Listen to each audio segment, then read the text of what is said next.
الله أكبر الله أكبر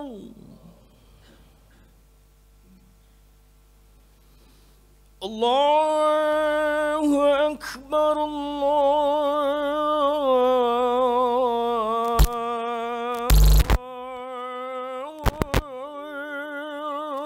الله أكبر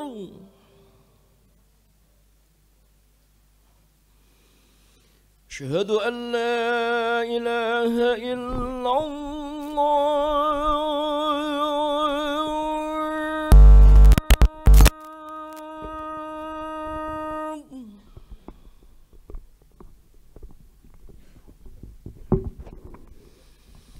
أشهد أن لا إله إلا الله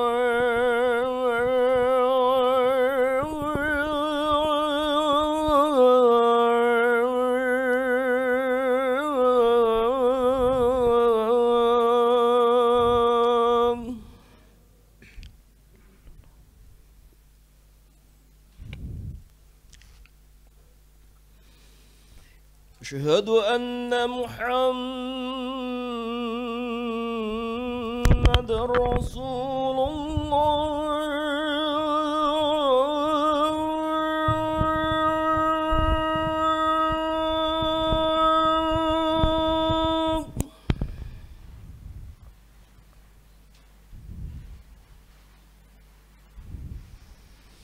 أشهد أن محمد رسول الله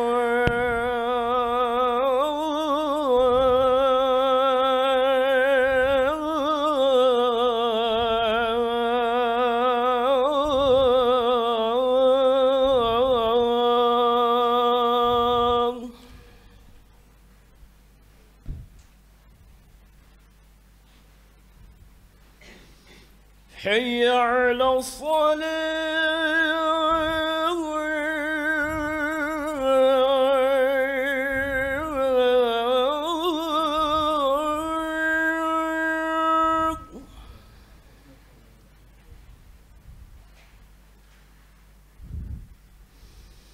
حي على الصلاة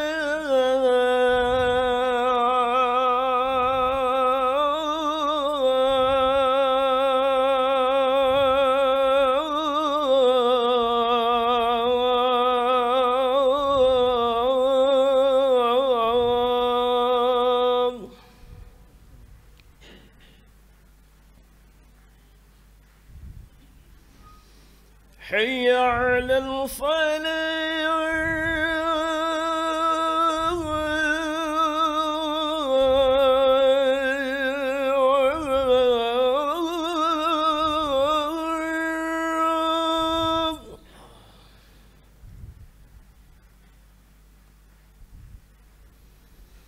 حي على الفلاح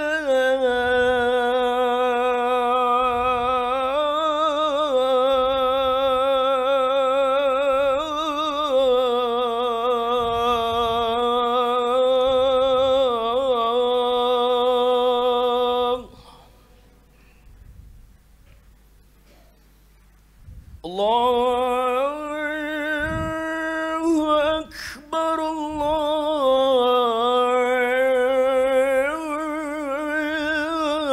الله أكبر لا إله إلا الله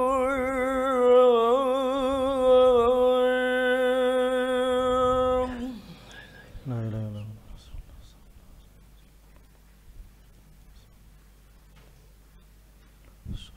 إله إلا الله.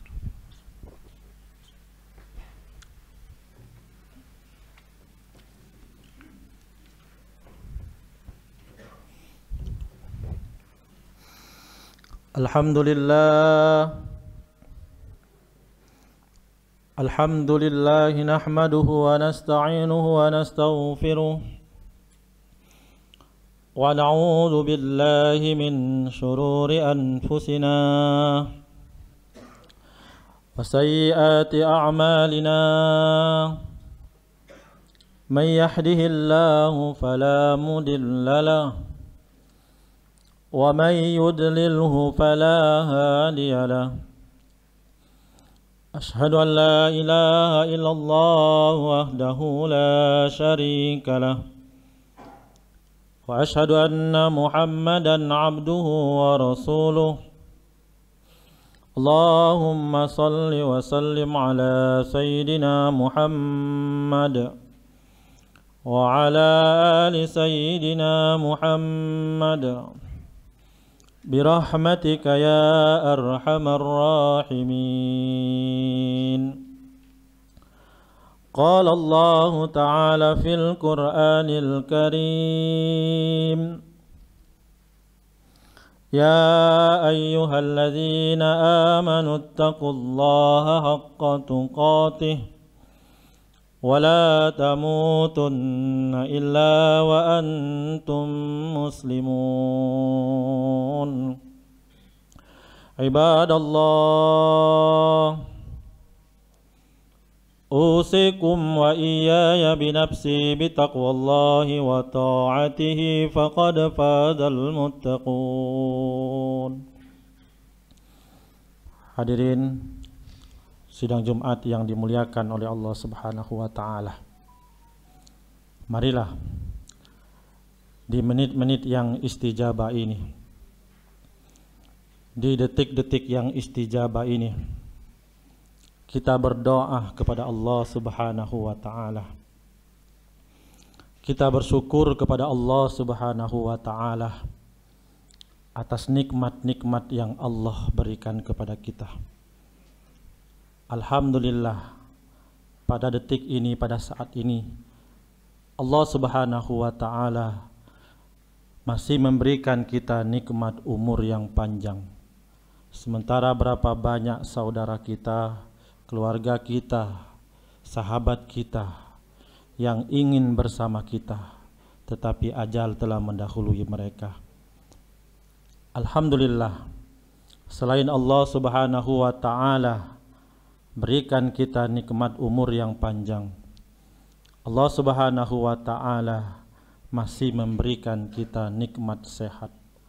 Berapa banyak saudara kita, keluarga kita, sahabat kita yang sampai umurnya tetapi Allah cabut nikmat sehatnya sehingga mereka terbaring di rumah sakit, tidak bisa bersama kita. Alhamdulillah, selain Allah Subhanahu wa taala berikan kita nikmat umur yang panjang, nikmat sehat, Allah Subhanahu wa taala masih memberikan kita nikmat iman. Allah Subhanahu wa taala masih memberikan kita nikmat Islam. Ketika Allah Subhanahu wa taala berikan kita nikmat umur yang panjang, nikmat sehat, nikmat iman, maka hendaklah kalimat yang layak, kalimat yang pantas kita ucapkan adalah kalimat Alhamdulillahirabbil alamin. Sidang Jumat yang dimuliakan oleh Allah Subhanahu wa taala. Ada satu doa yang diajarkan oleh Rasulullah sallallahu alaihi wasallam. Doa yang sering dipanjatkan oleh baginda Rasulullah sallallahu alaihi wasallam setiap selesai melaksanakan salat wajib. Dan doa ini hafal, melekat di kalangan kaum muslimin, baik yang tua maupun yang muda. Namun sejauh mana pemahaman dan makna yang terkandung dalam doa tersebut?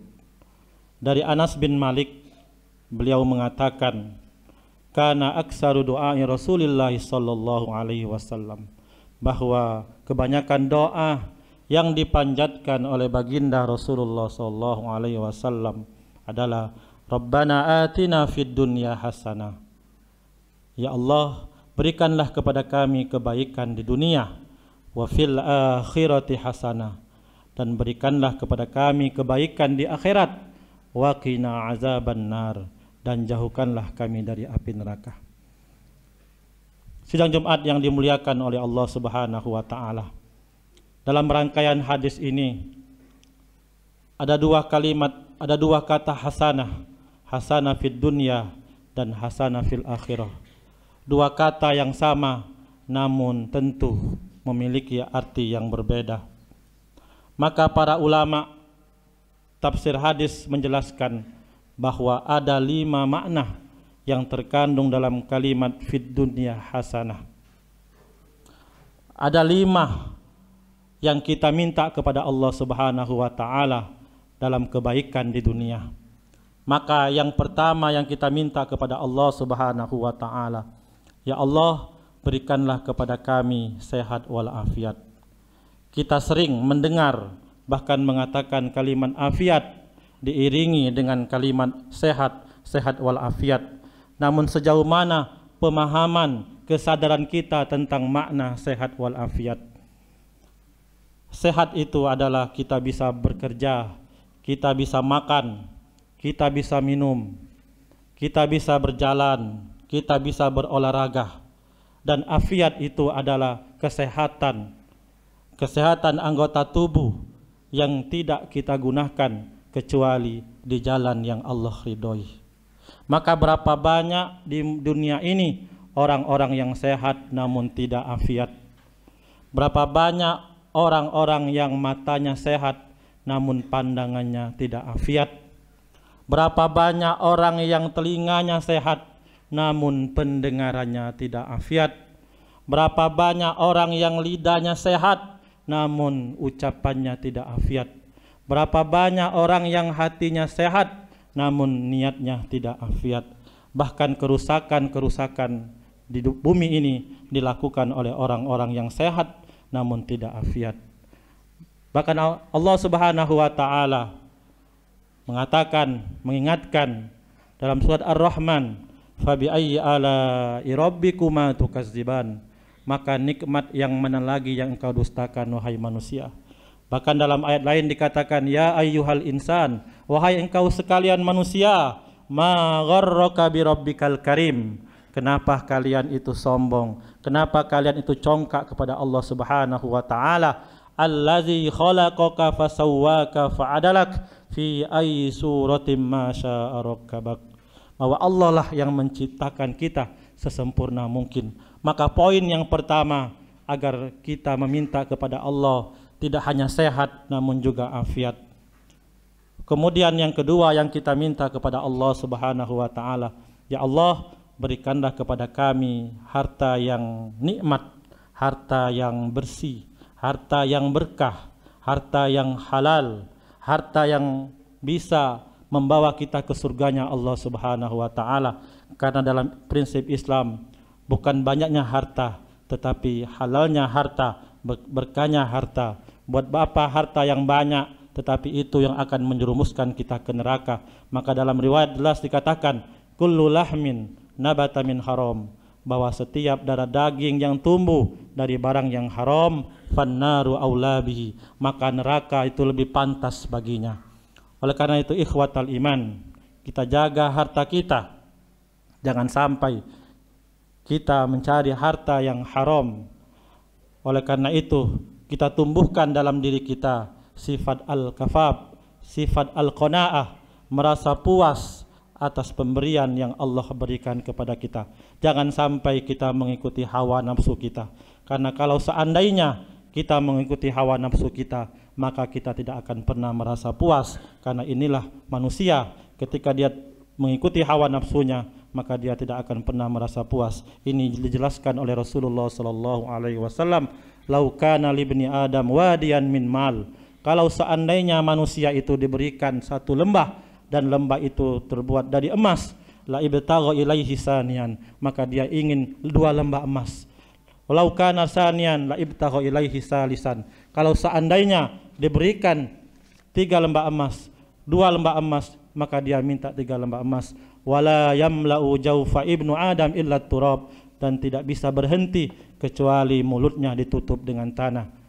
Oleh karena itu ikhwatal iman, bagaimana caranya agar tumbuh dalam diri kita sifat merasa puas, al-qanaah? Maka hendaklah kita melihat orang yang di bawah kita.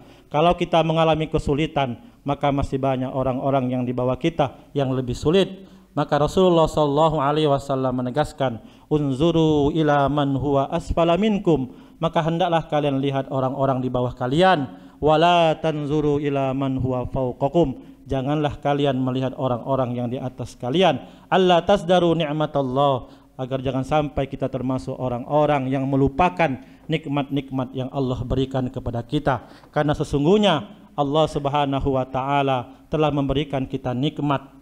Allah Subhanahu wa taala ingatkan, la in syakartum la azidannakum, apabila kita ini bersyukur kepada Allah maka akan aku tambah. Wala in kafartum, apabila kalian kufur terhadap nikmatku, maka Allah ingatkan, inna azabi lasyadid, sesungguhnya azabku sangatlah pedih.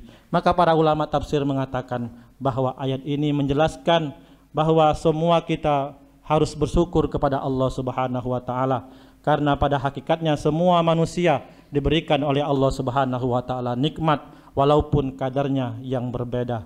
Bersyukur bukan hanya untuk orang-orang yang kaya, bersyukur bukan hanya pejabat, bersyukur bukan hanya untuk orang-orang yang Allah berikan rezeki yang banyak, tetapi semuanya harus bersyukur karena Allah Subhanahu wa taala akan memberikan imbalan bagi orang-orang yang bersyukur. Maka janji Allah akan tambah bagi orang-orang yang senantiasa bersyukur.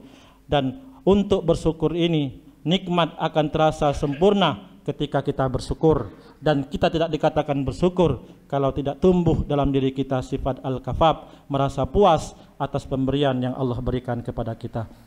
Ikhwatal iman kaum muslimin rahimakumullah. Lalu yang ketiga yang kita mohonkan kepada Allah, ya Allah, berikanlah kepada kami istri yang soleha, istri yang menjadi penyejuk hati, istri yang bisa menjadikan rumah tangga bagaikan surga, istri yang bisa mendampingi suaminya menuju Allah Subhanahu wa taala, yang bisa mendidik anaknya, karena sebaik-baik perhiasan di dunia adalah istri yang soleha. Ad-dunya mataun, dunia ini adalah perhiasan, wa khairu mata'iha, dan sebaik-baik perhiasan al-mar'atus solihah, yaitu wanita yang soleha. Kemudian yang keempat yang kita mohon kepada Allah agar itu ada pada diri kita, ya Allah, berikanlah kepada kami, jadikanlah anak-anak kami ini anak-anak yang soleh dan soleha, anak-anak yang doanya bisa kita andalkan, anak-anak yang bisa mengangkat derajat orang tuanya, anak-anak yang bisa menyelamatkan orang tuanya nanti di akhirat, yaitu anak yang soleh. Dan jelas dalam hadis Rasulullah SAW, iza mata benu Adam, apabila kita ini meninggal terputus amal kita kecuali 3 hal. Sedekahun jariyah, sedekah jariyah. Apa itu sedekah jariyah? Sedekah yang kemanfaatannya terus mengalir. Selama ia bermanfaat, maka selama itu pula pahala mengalir kepada orang tersebut. Contohnya adalah membangun masjid. Selama masjid itu digunakan, selama masjid itu dipakai, maka selama itu pula pahala mengalir kepadanya walaupun dia sudah meninggal. Kemudian ikhwatal iman, yang kedua adalah ilmu yang bermanfaat, ilmu yang diamalkan kemudian diajarkan kepada orang lain, kemudian orang lain mengamalkan, mengajarkan kepada orang lain, terus bergulir dari generasi ke generasi, maka selama itu mengalir pahalanya kepada orang yang mengajarkan tersebut walaupun dia sudah meninggal. Maka tidak boleh iri kecuali 2 orang, yaitu orang yang kaya kemudian dia gunakan kekayaan itu di jalan Allah, dan orang yang berilmu kemudian dia amalkan dan dia ajarkan kepada orang lain. Dan yang ketiga adalah anak soleh, anak yang bisa mengangkat derajat orang tuanya.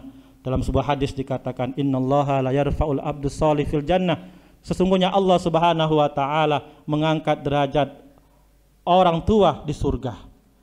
Kemudian dia berkata, ya Rob, wahai Tuhanku, anna lihaza, ini nikmat dari mana? Maka dikatakan, haza bistighfari waladika laka, ini adalah berkat doa anakmu, ini berkat istighfarnya anakmu untukmu. Maka Allah Subhanahu wa taala akan mengangkat derajatnya. Maka anak itu bisa menjadi musuh. Innama amwalukum wa auladukum fitnah, bisa menjadi fitnah atau menjadi musuh. Ya ayyuhallazina amanu inna min azwajikum wa auladikum aduwwan lakum fakhzaruhum. Atau yang ketiga, anak itu bisa menjadi penyejuk hati. Sebagaimana orang yang mengatakan, orang beriman mengatakan, wallazina yaquluna rabbana hablana min azwajina wa zurriyyatina qurrata a'yun waj'alna lil muttaqina imama. Dan yang terakhir yang kita minta kepada Allah agar kita ini meninggal dalam keadaan husnul khotimah. Man kana akhiru kalamihi la ilaha illallah, barang siapa yang akhir ucapannya adalah la ilaha illallah, dakhalal jannah, maka dia akan masuk surga. A'udzubillahi minasyaitonir rajim. Innal ladzina qalu rabbunallah tsumma istaqamu tatanazzalu alaihimul malaikatu alla takhafu wa la tahzanu wa abshiru bil jannati allati kuntum tu'adun. Barakallahu li wa lakum fil Qur'anil azim wa nafa'ani wa iyyakum bima fihi minal ayati waz zikril hakim. Innahu huwal ghafurur rahim.